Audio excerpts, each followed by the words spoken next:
SIR এর final লিস্টে delete Nadia জেলা পরিষদের বিজেপি সদস্যের নাম।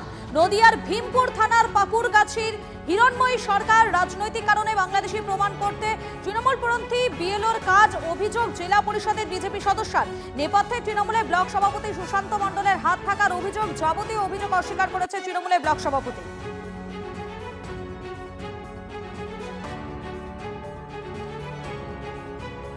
আমার মার বয়স 70+, আমার দাদার বয়স 40+, তাহলে আমি কি করে বাংলাদেশি হই? শুধু আমার নামটা আসেনি। এটা তৃণমূলের কারসাজি। ওরা যেহেতু পার্টি পাততে পারে না, ওদের জায়গা নেই, ওরা কোনো না কোনো রকম বিজেপিকে দাবানোর জন্য, আমাকে দাবানোর জন্য এই কাজটি ওরা করিয়েছে সরকারি আধিকারিকদের দিয়ে। নির্বাচন কমিশন তো সেরকম কোনো খবর দেননি যে নাম ডিলিট হয়ে গেলে বিচারাধীন থাকলেই সে যে বাদ পড়ে যাবে। আমার কাগজপত্র আমি আবার অ্যাপ্লাই করবো, আমার সমস্ত রকম কাগজপত্র রয়েছে। ব্লক প্রেসিডেন্ট সুশান্ত মণ্ডল এটা করিয়েছে, আধিকারিকদের চাপ সৃষ্টি করে এই কাজটা উনি করিয়েছেন যাতে আমার নামটা ডিলিট করে দেওয়া হয়।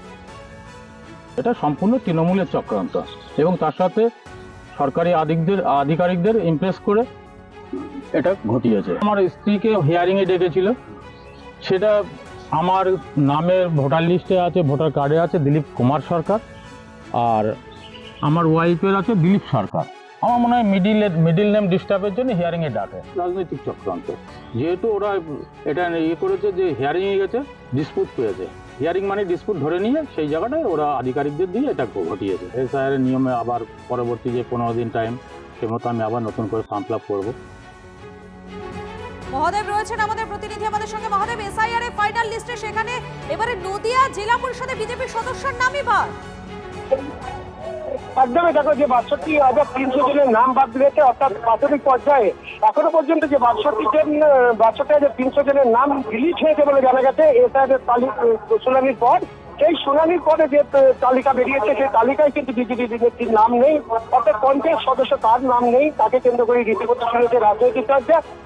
যদিও বিজেপির পক্ষ থেকে দাবি করা হচ্ছে যে এই নাম বাদের পেছনে তার একটি টেকনিক্যাল সমস্যা ছিল। তার বাবার সাথে মা এবং মায়ের সাথে যে নামের সম্পর্ক, সেই সম্পর্কের ক্ষেত্রে কিছু ভুলভ্রান্তি থাকার কারণেই এই সমস্যার সৃষ্টি হয়েছে। যদি পরবর্তীতে সেটির সমস্যার সমাধান হয়ে যাবে, তবে তৃণমূলের পক্ষ থেকে বলা হচ্ছে যে এই ধরনের একাধিক মাত্র শুধু বিজেপি নেতৃত্ব নয়, এই ধরনের একাধিক মানুষের নাম বাদ গেছে, যারা বৈধ ভোটার তাদের প্রচুর বাদ গিয়েছে।